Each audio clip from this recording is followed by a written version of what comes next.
Good morning, folks, and welcome to Another Day with Waylon. I'm your host, Waylon, your travel consultant with Epic Escapes Vacations. So today we got three more questions I found on the internet. So today we're going to talk about. Let me read it on a screen over here. What's the difference in the drinking package, Cheers, and bar cash? So somebody asked this on one of the Facebook groups for Carnival. What's the difference between the drink package and um, bar cash? Also, let's discuss dining time. What happens if you miss your dining time? Can you still eat, or will they kick you out and never allow you back in? And finally, we're going to talk prohibited items. That means items you cannot bring on the ship. So let's get started. Ooh yeah, ooh yeah. Sunset fading, leaves are changing. Ooh yeah. Summer's gone, but we're still dancing.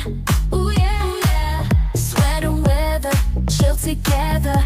Pumpkin spice on every corner. Ooh yeah. Bonfire nights, starry lights. Hey, hey. Crunching leaves, moon so bright. Come on, cozy blankets, hoodie season. Cider sipping, it's our reason. Fall vibes, all vibes.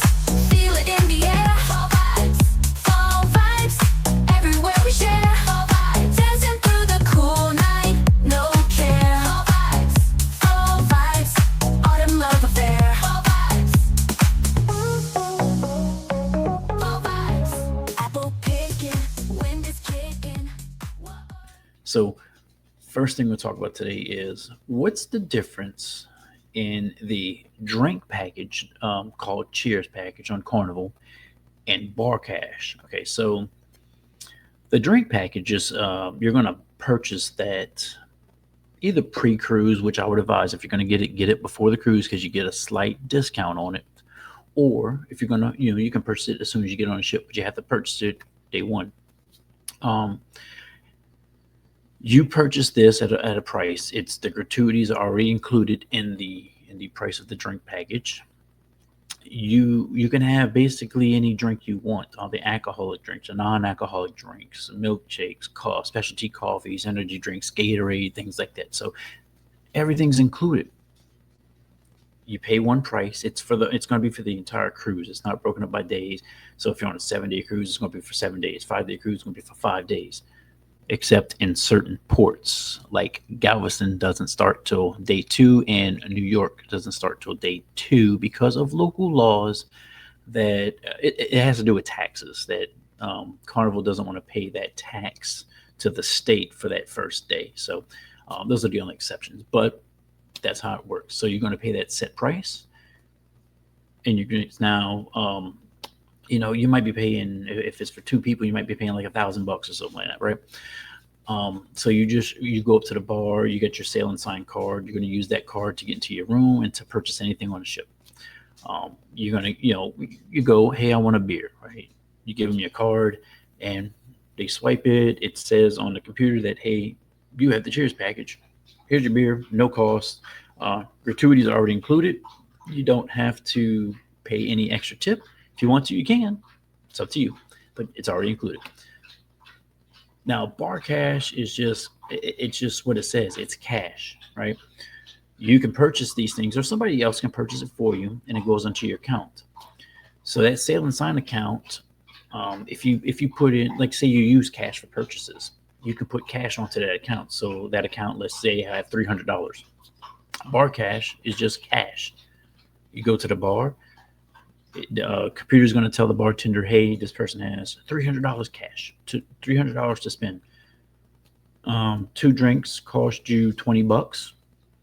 So you're going to have, after you purchase that, you're going to have $280 left to spend. And it's just going to keep dwindling down until you run out of cash. Once that thing hits zero, they're going to tell you, you have no more cash. You need to put more cash on the card, or you need to put a credit card on file, something like that.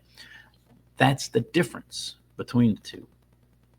Cheers package, You've already purchased everything. You don't have to worry about it. You just go get your drinks, get your drinks, get your drinks. You don't have to worry about anything. Bar cash. It's like it says, it's just cash on your account that you spend. And once it gets down to nothing, you have nothing. You have to put more on it. So that's what that is.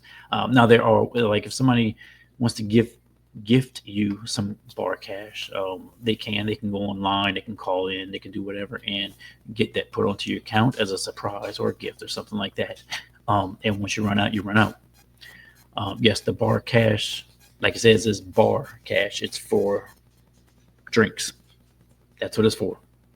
They have other cash options too, like some spending cash, things like that. But bar cash is for drinks. Okay, so that's the simple answer. And what's the difference?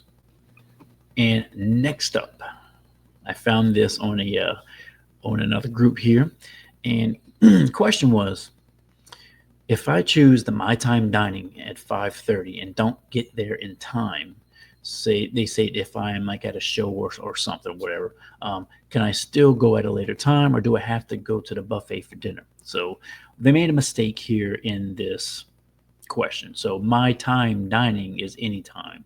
I think they meant to say if their set time dining is at 5:30, um, and if they miss it, basically, can they still eat? No, you cannot eat for the rest of the cruise. No, yeah, you can. It's okay. For one, you're not if you have an early dining time, 5:30, 6 o'clock, you're not going to miss it. You're not. There are no shows. There's going to be shows starting at that time. So why would you go to the show that starts at the time you're supposed to be at dinner? Okay, now if you do that, you're going to run into some problems. Okay, so you got to plan. You got to plan accordingly.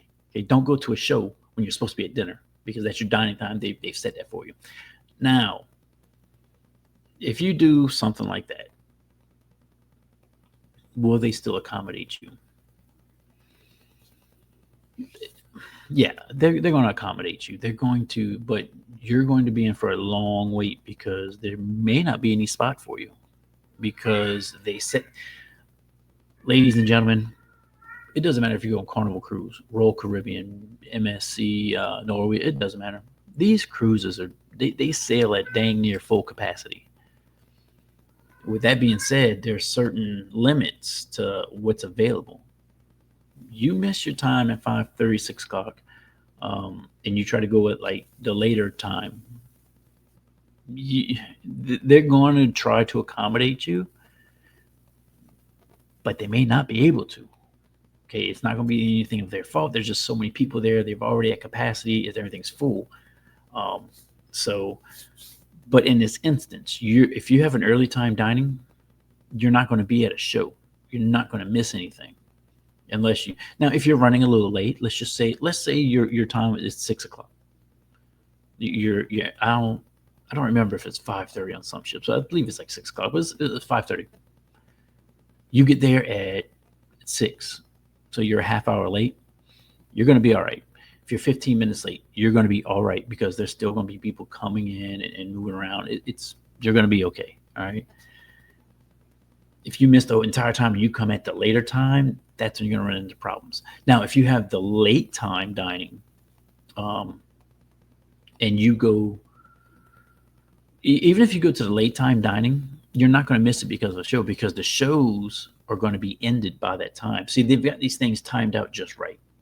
So you're not going to miss anything, because the show is going to end. People are going to go to dinner. People that are leaving dinner are going to go to the show that's going to start while the late dining is starting. So it's timed out pretty evenly. So you shouldn't. Don't. The only way you're going to miss your time is if you purposely miss your time. So, and that's kind of on you. Unfortunately, that's on you.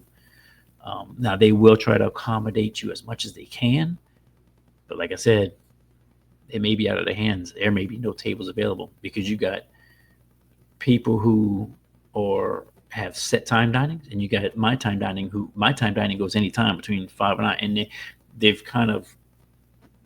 they're set for that stuff. So there may be tables available for you. They may be not. So just keep that in mind. And lastly, folks, today, this one, especially for new cruisers, is very important.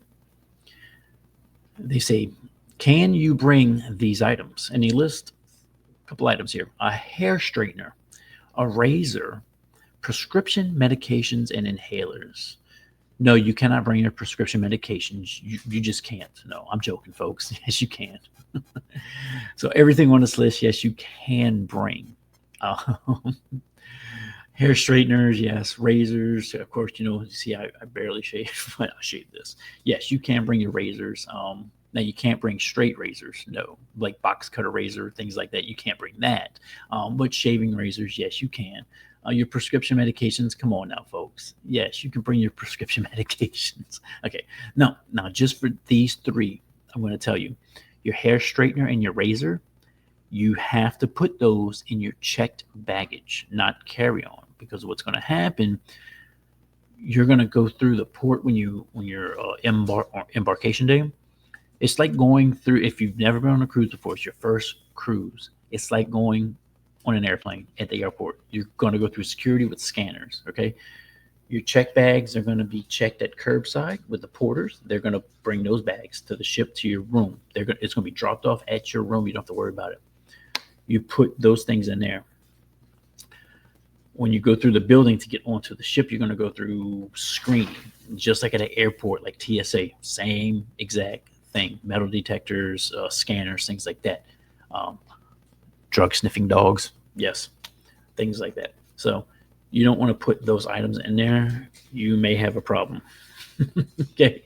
Now your prescription medications, like you have an inhaler prescription, those things you want to keep on you because you're going to need that. Okay. It's just like flying on an airplane. Things you may readily need, keep those on your carry-on. Things that you don't need right at the moment that are going to be for later, you put those in your check. Okay. And on your carry-on, keep like your important stuff like expensive cameras, laptops, things like that. Okay. So that's that.